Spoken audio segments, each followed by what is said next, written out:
근데 이제 이렇게 장기 투자를 함에 있어서 이러한 문제들이 저한테 굉장히 많이 질문을 주세요. 아마 대표님도 엄청 많이 이 질문을 받아보셨을 거예요. 뭐냐면 네네네.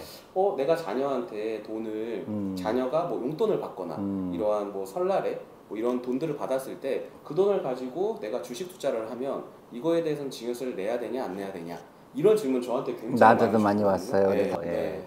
그 우선은 말씀 설명해 주세요. 국세청의 입장은 명확합니다. 자녀의 명의의 계좌더라도 부모의 노력에 의해서 주식을 샀다 팔고 함에 있어서 수익이 발생을 하면 그 해당하는 수익에 대한 부분을 자녀가 직접 이 행위를 했다라고 보지 않는 거죠. 미성년자니까. 네, 그 부모의 기여가 들어갔다라고 보는 거죠. 혹 저희가 간혹 뭐 이런 세상에 이런 일이 보면 뭐 9살짜리 친구가 나와서 자기가 직접 주식 거래를 하고 이런 친구들은 있어요.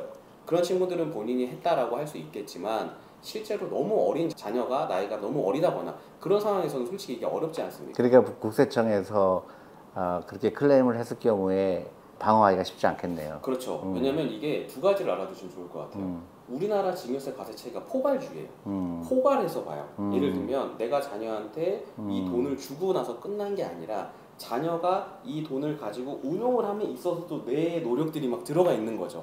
그 회사는 어떤 회사인지, 종목을 어떻게 선택을 했는지, 사고 팔 때의 시점은 어떻게 맞췄는지에 대한 부분들이 포괄적으로 부모의 기여다라고 보고 증여세가 발생할 수 있다라는 사실은 저는 꼭 기억해 주셨으면 좋겠어요. 그게 중요하네요. 나중에 네. 예를 들어서 내가 아이한테 1,000만 원을 줘서 트레이딩을 하고 막 해갖고선 이제 1,000만 원 1억이 됐는데 구세 쪽에서 나중에 내가 이 돈 1억 가지고 뭐 하려고 그랬더니 너 세금 안 냈잖아. 그래서 9천만 원에 대해서 세금을 내라 그러면 굉장히 황당하겠네요. 황당하죠. 근데 그러다 보니까 그럴 수가 있다 이거죠. 예, 그럴 수가 충분히 있습니다. 근데 다만 이제 현실적으로 야 그러면 내가 무조건 내 자녀한테 이렇게 할 때는 무조건 다 증여세 신고를 해야 되는 거야? 라고 물어보시면 저도 솔직히 그렇게까지는 안 하셔도 돼요. 왜?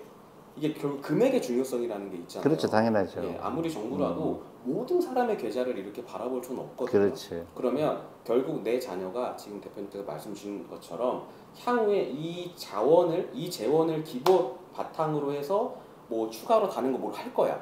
그랬을 때는 결국에는 국세청에서는 이 돈 어디서 난 거야? 예, 출처를 따질 겁니다. 그 출처를 따짐에 있어서 내가 기존에 증여세 신고를 했던 내역이라든지 아니면 그 주식이나 이런 금융상품에 대해서 종목을 선정해서 팔았던 거래 내역이라든지 이런 것들이 필요한 상황들이 그제 대본 안 갖고 있고 귀찮고 그렇잖아요. 그래서 그것 때문에 제 생각 그러면 저는 이제 어떻게 이제 많은 분들한테 어드바이스 하고 있냐면 예를 들어서 1,000만 원을 증여 2천만 원까지는 미성년자는 10년 동안 줄 수 있잖아요. 근데 이제 만약에 1,000만 원을 증여했는데 그게 이제 1억이 됐는데 그러니까 예를 든 것처럼 막 아빠가 대신 주식 투자를 샀다 팔았다 하고 실제로 이제 투자를 잘해서 1억이 된 경우에 그때 세금을 내는 그거는 어떻게 보면 이제 이해가 되는데 예를 들어서 뭐 ETF라든가 그런 걸 이제 10년 동안 아무것도 안 하고 계속 사기만 한 거예요. 네.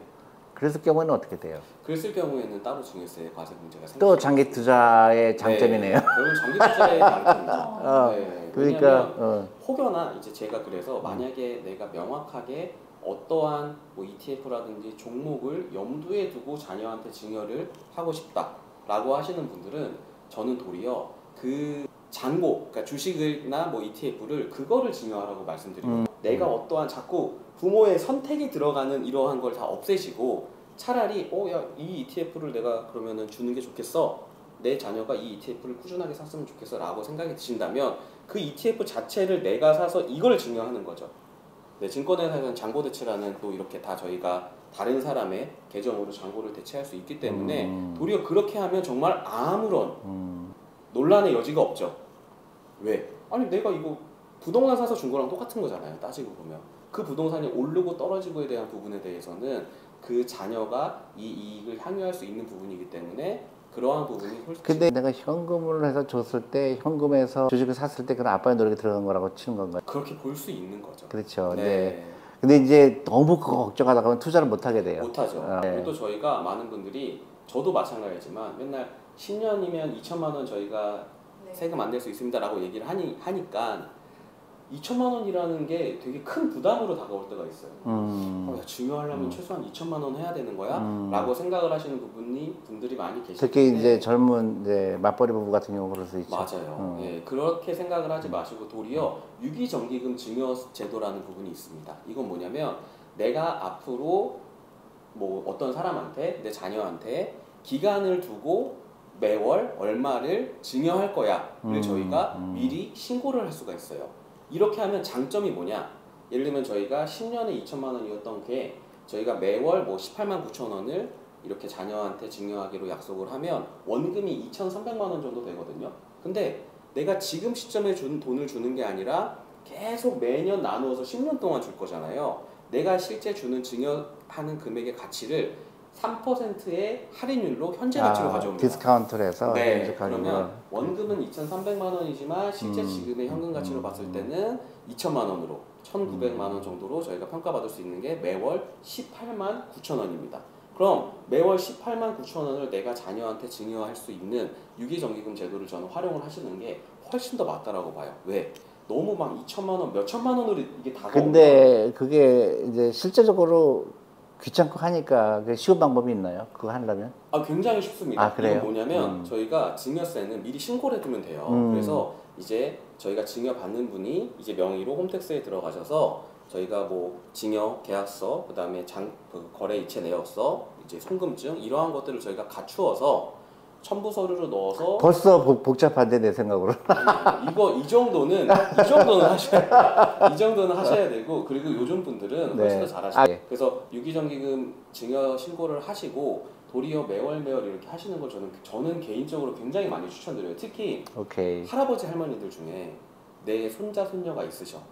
그럼 내가 뭐라도 마음으로 해주고 싶은데 자꾸 막 영상들에서는 뭐 5천만 원이네, 2천만 원이네 이러니까 막상 그게 굉장히 부담스러워요. 그렇지. 한 번에 주기에는. 근데 도리어 그런 분들한테는 18만 9천 원씩 매월 18만 9천 원 숫자를 꼭 외워야 되겠네. 네, 그리고 결국 이건 한도니까 18만 9천 원보다 낮은 금액을 해주셔도 돼요. 그렇지. 네, 5만 원. 아니면 뭐 더 크게 30만 원 해도 되고. 네, 가능해요. 왜냐면 30만 원 하더라도 그 세금 얼마 안 되잖아. 맞아요. 세금 얼마 안 되죠. 근데 꼭 세금을 하나도 안 내려고 하다 보니까 맞아요. 2천만 원으로 하는데 뭐 3천만 원 해도 1,000만 원에 대해만 세금 내면 되니까. 네. 그래서 저는 좀 실제 내 여건에 맞는 그리고 지금 바로 시작할 수 있는 이러한 부분들을 바로 하시는 게 중요하네요. 왜냐하면 장기 투자라는 게 결국엔 복리의 힘이지 않습니까? 그러니까 하루라도 일찍 시작하고 하루도 늦게 팔면 되는 거죠. 그렇죠.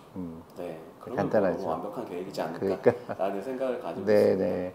하여튼 뭐 세법은 항상 복잡하고 좀 생각하고 싶지 않잖아요. 세금에 대해서는. 근데 많이 도움이 됐을 것 같아요. 저도 도움이 됐는데요. 그래서 여러분들 혹시 더 궁금증이 있거나 그러면 또 댓글을 통해서 알려주시면 저희가 또 다음 시간에 조금 더 구체적으로 말씀드리도록 하겠습니다. 네. 하여튼 설명 너무 잘해주셨어요. 아, 네. 네, 감사합니다. 감사합니다. 네.